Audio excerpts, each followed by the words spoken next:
اعتکاف میں بیٹھنے کے لیے مانع حیض ادویات کا استعمال کرنا کیسا؟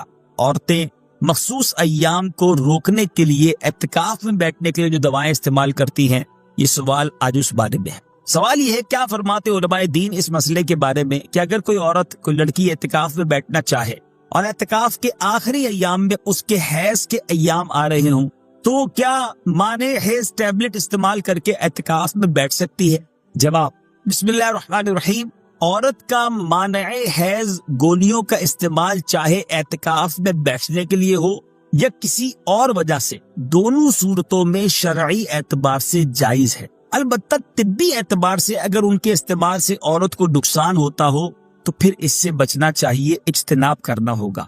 اور دوران اعتکاف حیض آنے سے اعتکاف ٹوٹ جائے گا، جس کے بعد قضا واجب ہے۔ واضح رہے کہ گولیوں کی وجہ سے اگر حیض نہ آئے تو وہ حائضہ شمار نہ ہوگی، حکم طہارت باقی رہے گا، روزہ رکھ سکتی ہے اور اعتکاف بھی کر سکتی ہے۔ عورت کا گھر میں ہی مسجد بیت سے باہر کسی کام کے لیے جانا۔ سوال یہ ہے، کیا فرماتے علماء دین اس مسئلے کے بارے میں کہ اسلامی بہن گھر میں جس جگہ اعتکاف کر رہی ہو تو کیا اس جگہ سے باہر گھر کے کسی دوسرے حصے میں کسی کام سے جا سکتی ہے یا نہیں؟ جواب، بسم اللہ الرحمن الرحیم۔ اسلامی بہن اعتکاف کے لیے مخصوص کی گئی جگہ سے حاجت شرعی اور طبعی کے علاوہ نہیں نکل سکتی۔ اگر نکلے گی، اگرچہ گھر ہی کے کسی دوسرے حصے کی طرف ہو، تو اس کا اعتکاف ٹوٹ جائے گا۔ خیال رہے کہ جس طرح مرد کا اعتکاف بلا عذر شرعی مسجد سے نکلنے سے ٹوٹ جاتا ہے، اسی طرح عورت بھی اگر بلا عذر شرعی اسی مسجد بیت یعنی گھر میں نماز پڑھنے کے لیے مخصوص کی گئی جگہ جہاں وہ اعتکاف کرتے ہیں تو وہاں سے نکلے گی تو اعتکاف ٹوٹ جائے گا۔ اللہ تبارک و تعالی ہمیں شرعی تقاضوں کے مطابق اعتکاف کرنا نصیب فرمائے۔ سرکار دو عالم نور مجسم صلی اللہ تعالی علیہ وسلم ایک بار مسجد نبوی شریف میں ممبر اقدس پر تشریف لے گئے، اور میرے آقا علیہ الصلوۃ والسلام نے ممبر اقدس پر اپنا جب پہلا پیر رکھا، قدم مبارک رکھا تو فرمایا آمین، اگلا قدم رکھا فرمایا آمین، تیسرا قدم مبارک رکھا فرمایا آمین۔ صحابہ کرام کا کمال یہ تھا کہ جب بھی وہ پیارے آقا علیہ الصلوۃ والسلام میں کوئی غیر معمولی چیز دیکھتے تھے، ان یوزول کوئی معاملہ دیکھتے تو فوراً سوال کرتے تھے۔ تو سوال کیا، حضور یہ آپ نے ہر قدم مبارک پر آمین فرمایا، اس کے پیچھے کیا حکمت ہے؟ حدیث کا خلاصہ ہے، سرکار دو عالم علیہ الصلوۃ والسلام فرماتے میرے پاس جبریل امین آئے اور انہوں نے یہ دعا کی کہ یا اللہ جو ماہ رمضان کو پائے اور اپنی مغفرت نہ کروا سکے وہ ہلاک و برباد ہو جائے۔ آقا فرماتے میں نے اس دعا پر آمین کہا۔ دوسری سیڑھی پر قدم رکھا تو جبریل امین نے دعا کی کہ یا اللہ جو اپنے ماں باپ کو بڑھاپے میں پائے اور ان کی خدمت اسے جنت میں نہ پہنچائے تو وہ ہلاک و برباد ہو جائے۔ آقا فرماتے میں نے اس دعا پر آمین کہا۔ اور تیسری سیڑھی پر جب قدم رکھا تو نبی پاک علیہ الصلوۃ والسلام فرماتے ہیں کہ جبریل امین نے دعا کی کہ یا اللہ جو نبی پاک علیہ الصلوۃ والسلام کا نام سنے اور آپ پر درود نہ پڑھے وہ بھی ہلاک و برباد ہو جائے۔ میرے آقا فرماتے میں نے اس دعا پر آمین کہا۔ اب ذرا غور کیجئے، سب سے پہلے تو یہ سمجھتے ہیں اس دعا کی امپورٹنس کتنی ہے، اس دعا کا مرتبہ کتنا ہے۔ دعا کرنے والے کون ہیں؟ فرشتوں کے سردار جبریل امین، اور آمین کہنے والے کون ہیں؟ نبیوں کے سردار صلی اللہ تعالی علیہ وسلم، جناب رحمت للعالمین۔ اٹ مینز دعا کے قبولیت میں تو کوئی شک نہیں ہے۔ اب یہ تینوں کام بڑے اہم ہو گئے نا۔ رمضان ملے اور مغفرت نہ ہو وہ مارا جائے گا، وہ برباد ہو جائے گا۔ لیکن اب سوچیں کہ رمضان میں میری اور آپ کی مغفرت کا انتظام کیسا کیا رب نے۔ آئے ہائے، قربان جائیں اللہ کی رحمت پر۔ عشرہ رحمت کی آخری گھڑیاں چل رہی ہیں، سبحان اللہ۔ یعنی آپ اگر رمضان کو تھورلی دیکھیں نا تو یہ پورا پیکج ہے کہ کسی طریقے سے میرے بندے بخشے جائیں۔ رمضان ہے کیا؟ مولا علی شیر خدا کرم اللہ تعالی وجہ الکریم فرماتے ہیں اگر اللہ کو اس امت کو عذاب دینا ہوتا نا تو اس امت کو رمضان اور سورہ اخلاص عطا نہ فرماتا۔ بھئی اسی ایک روایت سے سمجھ جاؤ نا کہ رمضان کیا ہے، یہ آیا ہی بخشوانے ہیں۔ سب سے بڑا پرابلم ہمارا، ہمیں گناہوں کی طرف کون لے جاتا ہے؟ کون لے جاتا ہے؟ शैतान हमारा खुला दुश्मन है ना, हमेशा बहकाएगा, नमाज नहीं पढ़ने देगा, इबादत नहीं करने देगा, हमारे दिलों में वसवसे डालेगा। जो हमारा सबसे बड़ा दुश्मन है उसको बंद कर दिया, गली मुक गई ना। अगर दुश्मन ही नहीं है तो फिर तो मुकाबला ही खत्म हो गया।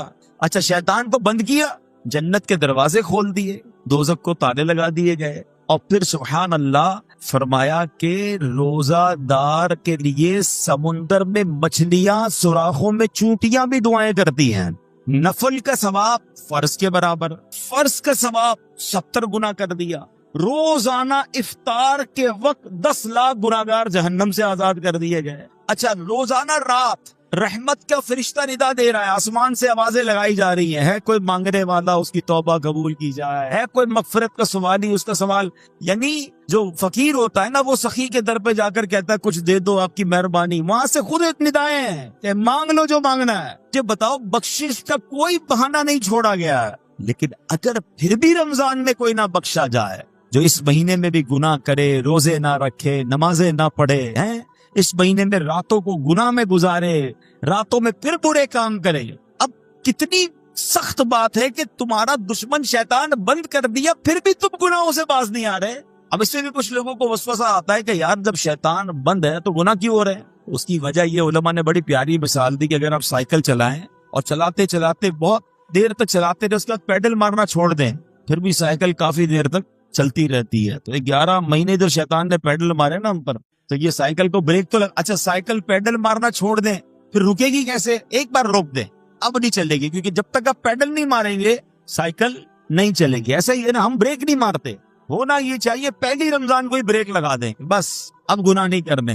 थोड़े गुनाहों वाले दोस्त दूर, मोबाइल में सारे वो तमाम ग्रुप से एग्जिट, तमाम पेजेस से बाहर जो मुझे गुनाह करवाते, ब्रेक तो लगाओ ना, फिर नहीं होगा रमजान में गुनाह।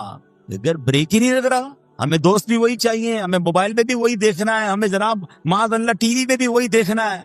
तो आप सोचिए, रमजान में गुनाह की पनिशमेंट भी ज्यादा है, इसकी सजा भी ज्यादा है, मगर लोग गुनाहों से बाज नहीं आते रमजान में। एक हदीस से इसकी सिवियरिटी, इसकी सख्ती समझो है।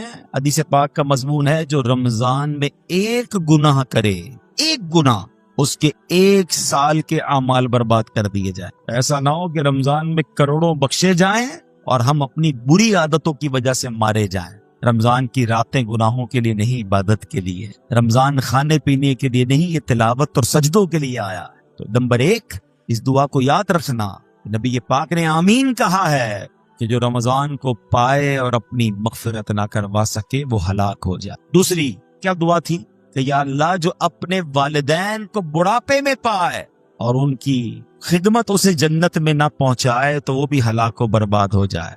अब सोचिए कि हम अपने वालिदैन की कितनी खिदमत करते हैं। जब वालिदैन की बात चली है ना, तो चले पहले मैं हमारी अम्मी हुजूर हजरत खदीजतुल कुबरा रदी अल्लाह तआला का भी कुछ जिक्र कर लूं कि क्या अजीम हस्ती है। 10 रमजान उनका यौम विसाल है। कमाल की हदीस सुनिएगा, बुखारी शरीफ की हदीस। जब प्यारे आका अलैहिस्सलाम गारे हिरा में तशरीफ ले जाया करते थे, एक दिन यूं हुआ कि प्यारे नबी रसूल हाशमी अलैहिस्सलाम गारे हिरा में तशरीफ फरमा थे। हजरत जिब्रील अमीन भी बारगाह रिसालत में हाजिर थे। इतने में मुसलमानों की प्यारी अम्मी जान रसूल अकरम सल्लल्लाहु अलैहि वसल्लम की ज़ौजा मोहतरमा हजरत खदीजतुल कुबरा रज़ियल्लाहु तआला अन्हा दूर से आती हुई नजर आई।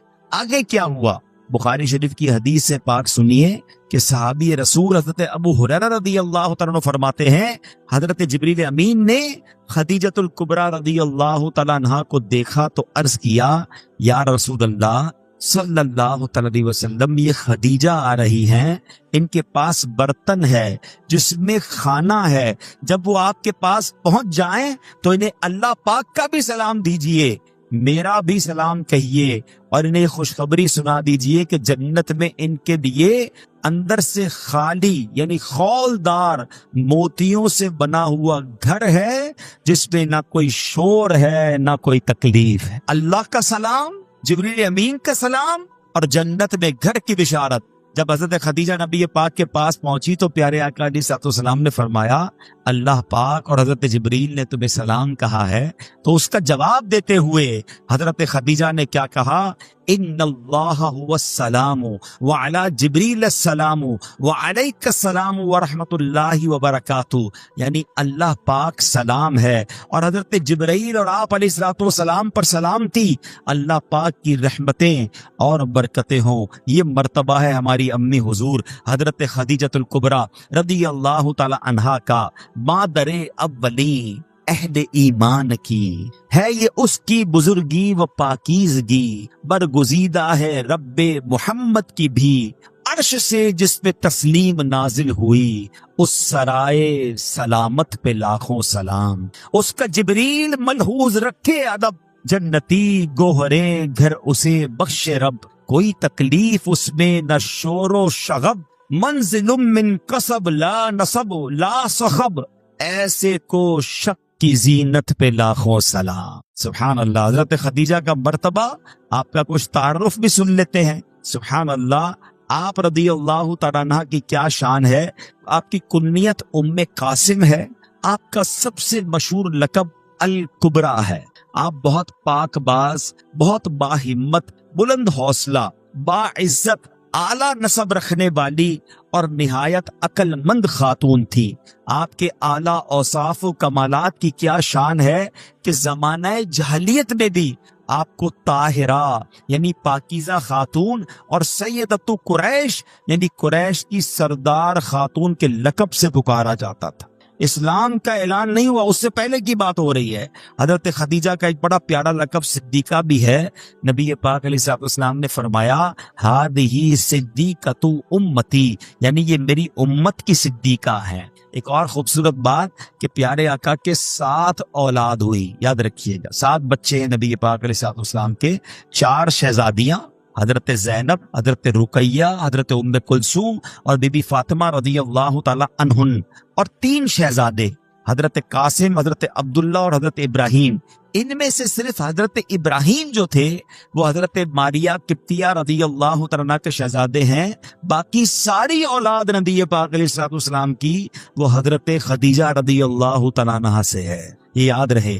ایک اور خوبصورت بات کہ جب نبی پاک علیہ الصلوۃ والسلام نے ان سے نکاح فرمایا، پیارے آقا کی عمر مبارک 25 سال تھی، اور جب تک بھی خدیجہ دنیا میں ظاہری حیات میں رہی، میرے آقا علیہ الصلوۃ والسلام نے کسی اور سے نکاح نہیں کیا. اور ایک اور شاندار بات کہ تمام دنیا کے سیدوں کی، حسنی حسینی سیدوں کی جو نانی جان ہیں وہ حضرت خدیجۃ الکبریٰ رضی اللہ تعالیٰ. 65 سال کی عمر میں 10 رمضان المبارک 10 سن نبوی آپ کا وصال مکہ مکرمہ میں ہوا. آج بھی آپ کا مزار جنت المعالی مکہ مکرمہ میں موجود ہے.